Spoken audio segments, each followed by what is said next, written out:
大家好，我是戴眼镜拿着话筒的拉塞偏偏。时隔1周，《邪恶之花》正常播出，咱们也马上加快更新的进度，一口气说3集，弥补等待的空虚。隔得有点久远了，先来个前情提要。连环杀人犯黑爸的儿子小黑一直以为自己是个变态，而且还被人诬陷成了黑爸的帮凶。因为一场车祸，小黑改名换姓，借用了小白的身份，和女刑警白嫂结了婚。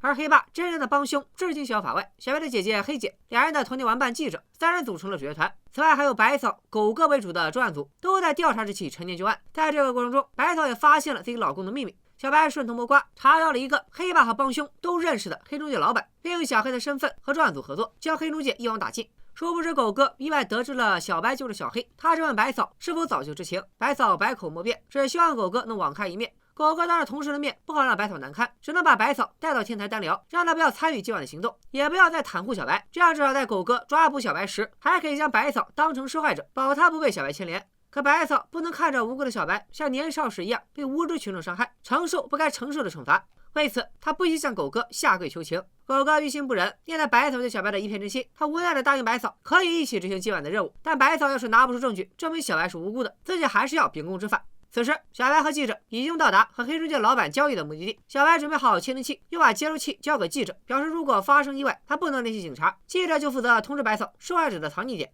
接下来一切进行得很顺利，老板主张清点新鲜的钞票，并将藏匿点的地址写下，等小白背下来，他再销毁纸条。于是小白自然地念出地址。记者听清之后，立刻通知白嫂，让专案组马上行动。可是计划赶不上变化快，就在老板要把帮凶的资料交给小白时，该死的电话又响了。来找麻烦的自然是白爸。小白哪知道白爸会坑自己，只见老板挂掉电话，瞬间换了表情，不仅收起了帮凶的资料，还让手下赶紧收拾各种物品。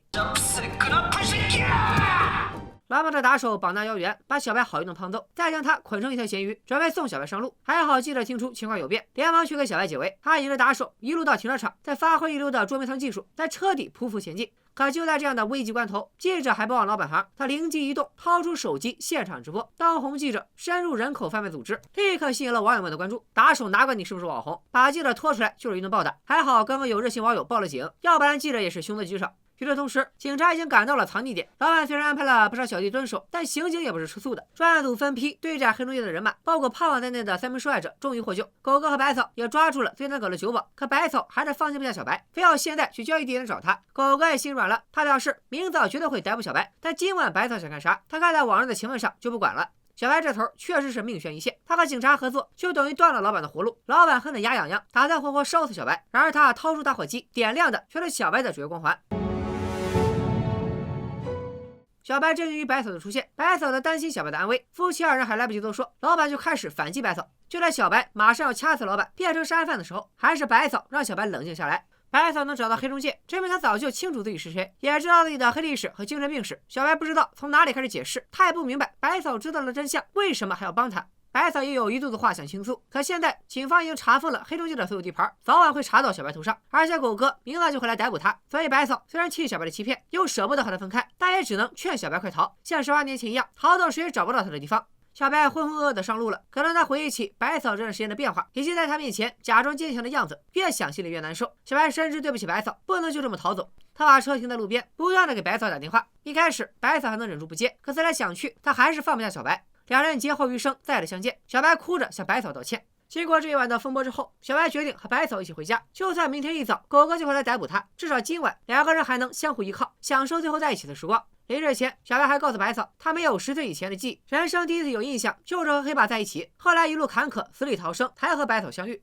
而白嫂也告诉小白，当时他听到小白告诉黑姐从来没有爱过自己的时候，心里别提有多难受了。可白嫂伤心就是小白的泪点，冷酷无情的小白一到白嫂面前就变成了大哭包，他自己都不知道眼泪从何而来，而白嫂却非常理解小白的情绪，小白的眼泪就是他爱自己的最好证明。另一边，黑姐没闲着，大家应该还记得，黑姐查出帮凶的绿色手环是白爸院子的周边，可她完全没怀疑到白爸头上，还以为这老头是真心对弟弟好。黑姐发现手环是某次医疗活动的限定物品，只有参与活动的志愿者才有，于是就决定请白爸帮忙找出志愿者名单。这不就是白送吗？这是黑姐和白爸妈妈第一次碰面，她诚恳地说明来意，并表示只要再看到那张脸，就一定能认出帮凶。而白妈紧张地提问，黑姐还记不记得帮凶的特征？黑姐照实说，帮凶的脸没什么特别，唯独左手指甲特别短，肯定有咬指甲的习惯。殊不知隔墙有耳，那个咬指甲的帮凶就在这间大房子里。原来白爸只是个铁要的背锅的工具人。黑姐走后，阿珍可怜兮兮的向父母解释，是黑爸威胁他不听话就杀了全家，所以他才帮黑爸作案。但事实果真如此吗？一切要从1997年说起。当时黑妈刚刚离开，黑爸陪同小黑在儿童心理诊所接受治疗，而阿珍恰巧也出现在同一家诊所。他当时自称学习压力过大，还从楼顶扔砖头砸了小狗，一度让白妈以为是自己太严厉，才把儿子逼疯。可黑爸却一眼看出阿珍才是真正的反社会人格。从此以后，两代变态惺惺相惜，一起走上了犯罪之路。接着，时间往前推进，来到小白出车祸当晚，白妈给阿珍收拾屋子时，意外发现了凶器和受害者的照片，另外还有一个精致的盒子，整整齐齐的码着大拇指指甲。白妈拿着刀，慌乱的跑出屋子。阿珍正在自家的院子里活埋小黑，这一幕让白妈彻底崩溃了。她能想到唯一制止儿子的方法，就是用手里的刀。这就是当初小黑出车祸，阿珍却变成植物人的原因。场景切换回现在，白爸拿出交易专用手机，告诉白妈这是自己在阿珍车上发现的。当时老板打电话来要钱，是白爸接的电话。白妈立刻想到，昨晚小白和老板交易中途，白爸是不是打电话让老板杀了小白？白爸承认了，这也是无奈之举，他必须舍弃小白，才能保住亲儿子。第二天一早，小白和白嫂已经做好准备，等狗哥带队来抓人。可狗哥却独自前来，他出于对白嫂的信任，居然肯私下审讯小白。狗哥问起18年前是不是小白杀死黑家村村长，小白点头承认，就算他没有任何杀人动机，也要为黑姐背锅到底。可狗哥却很疑惑，小白既然要逃跑，为什么要把凶器放在自己的书包里，扔在显眼的河边，就像故意要让人发现一样？可小白并不解释，不管狗哥怎么问，都说人是自己杀的。怎么回事？狗哥居然放了小白，还把录音笔还给了他。其实狗哥有自己的判断力，小白越是认罪，就越说明他无辜，再加上他也同情小白的遭遇，所以才网开一面。最后，小白经过这番波折，终于和女儿见面了。父女俩抱头痛哭，白嫂也非常欣慰。哎，就在这时候居中该多好！白嫂一回警局上班，坏消息就来了。黑中介老板在医院治疗时袭警逃跑，专案组现在必须打起精神，找出他的下落。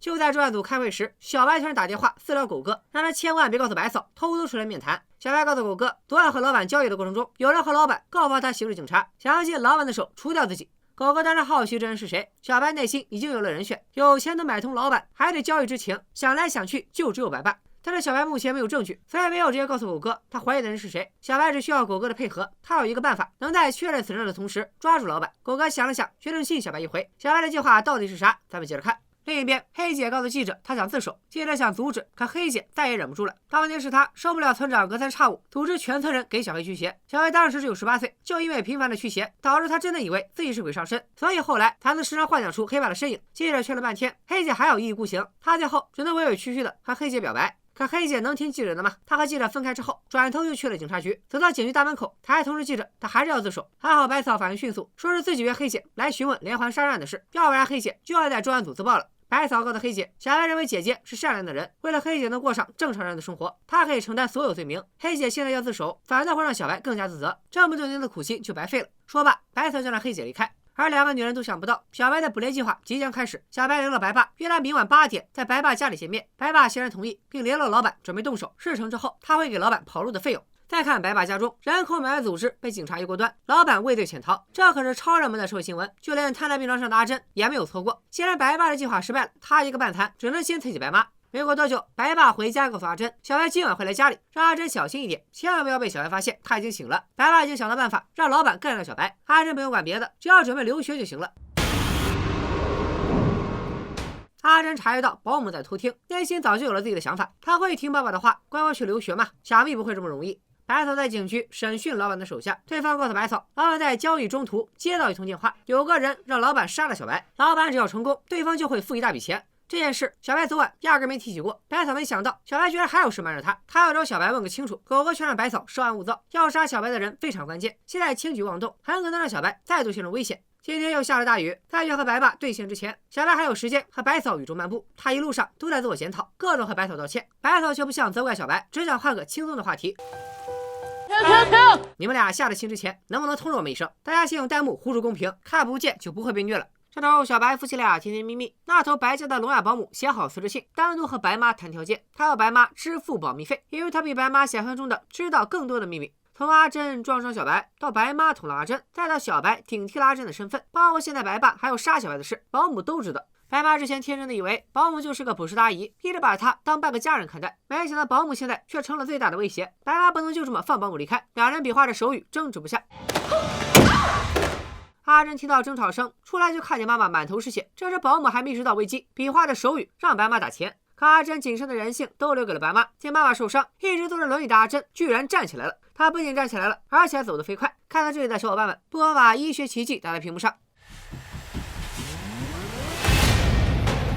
白妈赶紧打电话给白爸，阿珍却把杀人当成平常事。他不过是没想到保护妈妈的办法，才随手杀了保姆。白爸一进门就看见保姆的尸体，真是哀其不幸，怒其不争。白妈却还是袒护儿子，说是保姆先威胁他，阿珍才动的手。他保证一定会治好阿珍的变态。这还废什么话呀？不是应该先处理尸体吗？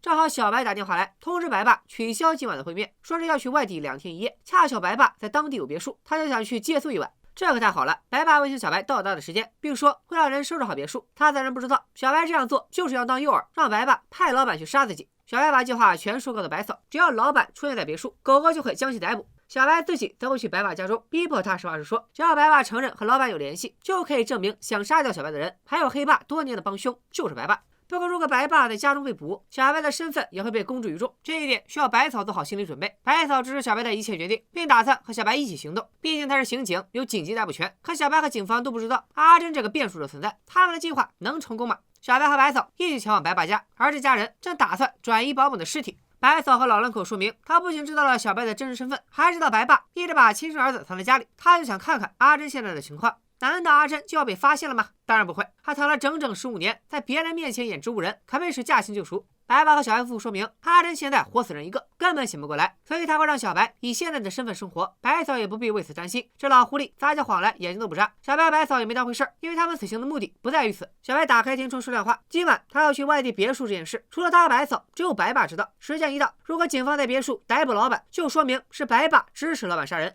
可惜道高一尺，魔高一丈，白爸并不让老板去别墅，狗哥那头也扑了个空。可现在不管白爸如何辩解，小白都坚信白爸就是帮凶。说到这里，白妈再也听不下去了。네가 찾고 있는 사람이 바로 나라고。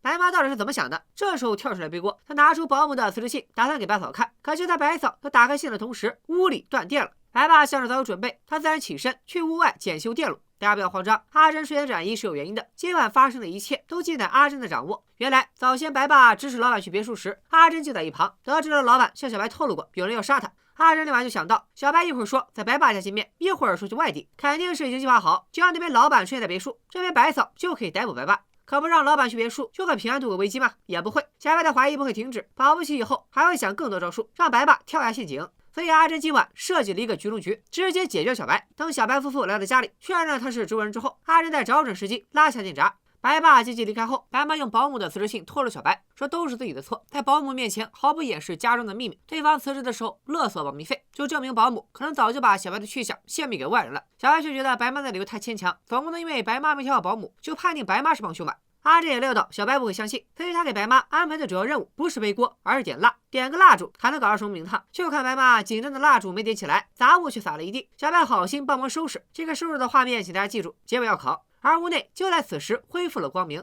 白嫂好奇地问白妈，阿珍的医疗设备都要用电，刚刚停电了这么久，白妈怎么一点都不关心儿子？白爸刚好回屋解释，医疗设备都有备用电池，可以维持至少6个小时。一家3口配合得天衣无缝。同一时间，阿珍将保姆的头发留在了小白的车上。看来不管多少年过去，阿珍都能想到好办法让小白顶罪。小白和白嫂对即将到来的风雨全然不知，今晚行动失败，白嫂只好劝小白不要再自作主张。可小白却还想去见保姆，他认为白妈说的不无道理，说不定就是保姆把秘密透露给了帮凶。白嫂安慰小白不要害怕，目前最重要的人物还是老板，只要抓住老板，就同时拥有了证人和证物，他们一定可以尽快破案。说老板道，他不甘于做阿珍的棋子，所以打算拿出最后的底牌。他来到精神病院，找到一名女病人，给大家3秒钟时间，猜猜这个女病人是谁？1、2、3。정미숙씨。天啊，怪不得这么多年出租车司机都没找到老婆的下落，原来美叔根本没死，而是被关在了精神病院里。可老板到底要用美叔换什么？目前还是个未知数。另一边，小白深夜接到一通电话，对方不仅对他的家庭状况了如指掌，还说是他的粉丝，很喜欢小白做的工艺品。小白光听对方的声音，就感觉到这个人不是善类。他挂掉电话，赶紧查询电话号码，发现是首尔某地的一部公用电话。小白按地址找到电话亭，又发现对方给他留了信息。小白有股直觉，突然冒出来的这个粉丝就是帮凶。这种威胁令小白又紧张又害怕。第二天一早，女儿说她昨晚起夜，知道小白外出。白嫂刚好奇小白去哪儿了，警局就打了电话通知她去案发现场。女尸缺少左手拇指的指甲，又是和连环杀人有关。随后警方在尸体旁看到了笔记本，只不过白嫂没怎么去过顾摸家，根本认不出尸体是保姆。记者这边一接到消息，就先来找小白。黑姐也在小白的工作室，他告诉小白，帮凶不是白爸，因为小白和白爸对峙后，黑姐在 ZR 玻璃上发现了一个不属于他的手印。小白回想昨晚打电话的人，语气很像录音里的帮凶，可是帮凶为什么会突然出现呢？小白让记者查询一下最近出狱的犯人，又害怕黑姐有危险，安排他暂时住在记者家。而专案组对死者进行调查，发现了笔记本上的对话，证明受害人生前在遭受威胁，而且认识凶手。鉴定科在绑住保姆的胶带上发现了一枚凶手的指纹，组长马上安排白嫂去鉴定科，一旦检测出指纹是谁的，他们就马上采取抓捕行动。狗狗那边也确认了死者的身份，他就是白爸家中的保姆。白嫂忍不住联想，昨晚小白说过要去见保姆，半夜还莫名其妙的外出，她越想越害怕，立马回家确认。白嫂现在采集了小白的指纹，当她发现绑保姆胶带的指纹和小白的指纹完全一致，白嫂彻底绝望了。现在要考考大家，小白的指纹为什么会出现在绑保姆的胶带上？就是昨晚停电，小白帮白妈收拾杂物时不小心留在胶带上的。只能说阿珍的作案经验还是比小白丰富。阿珍给白妈洗脑，保姆死了，警察肯定会找他们问话，到时候还要白妈好好表现。果然，当天下午，狗哥就来家里问话。白妈告诉狗哥，保姆昨晚身体不舒服，7点半离开家，白妈还给他打了一辆车。不过真实情况是，白妈伪装成保姆，在自家门口上车，在保姆家门口下车。月黑风高，警方就算查监控，从背面也看不出坐车的是谁。接着，狗哥拿出保姆生前写下的话，其中有一句：“如果你再碰我，我就告诉夫人和院长。”夫人指的就是白妈，没错了，这一定是熟人作案。狗哥让白妈想想有没有怀疑的对象。狗哥听完白妈的话，就立刻往小白家赶，路上还不忘告诉组长，小白就是小黑，让专案组赶紧派人支援。与此同时，老板把美叔带到黑爸的工作室，并骗他可以在这里见到家人。美叔却什么也不记得了。自从他遇害之后，只记得自己一直不停地走，最近的记忆就是在各种精神病院辗转。老板和美叔也没啥好说的，转身出去透气。而就在此时，老板的电话响起，正是小白打来的。美叔还以为是自己的亲人接了电话。 정미숙이라고 합니다. 정미숙 씨? 老板抢过电话关机，小白就再也打不通了。他还没想好去哪里找人，白嫂却突然出现。毕竟保姆死亡，现场只有小白的指纹，小白还是落入了阿珍的圈套。当手铐铐住小白的那一刻，他又听见了久违的熟悉的声音。 살면서 누군가를 믿고 싶다는 마음이 든다면 네가 나약해지고 있다는 증거야. 小白再度被黑爸操控，面对不太信任自己的白嫂，小白的愤怒值爆表。狗哥打来电话问白嫂人在哪，白嫂刚回答在小白的工作室，小白就瞬间拍飞了白嫂的手机，切换到六亲不认模式。 아무도 안 믿어. 小白携着白嫂拔掉了工作室内的监控接头，等专案组一行人赶到，只看到了拔接头前白嫂绝望的表情。本期《邪恶之花》的剧情部分就到这里。3集剧情里，小白从被白嫂救赎到再度落入阿珍的陷阱，恢复出厂设置，情节过去了几天时间。 真相一点点被揭开，高潮也即将到来。阿珍的计划天衣无缝，小白还能为自己洗白吗？老板掌握着美术这张底牌，会如何对付阿珍？小白携着白嫂最终会去向哪里？狗哥会不会再次凭借动物的直觉查出假象之下的真凶？邪恶之花即将接近尾声，小白的坎坷命运能否完美收场？想尽快看到大结局，就请不要吝啬最后一次机会，快给我一键3连吧！本期视频点赞过5000，我就火速干出邪恶之花的大结局。拜了个拜。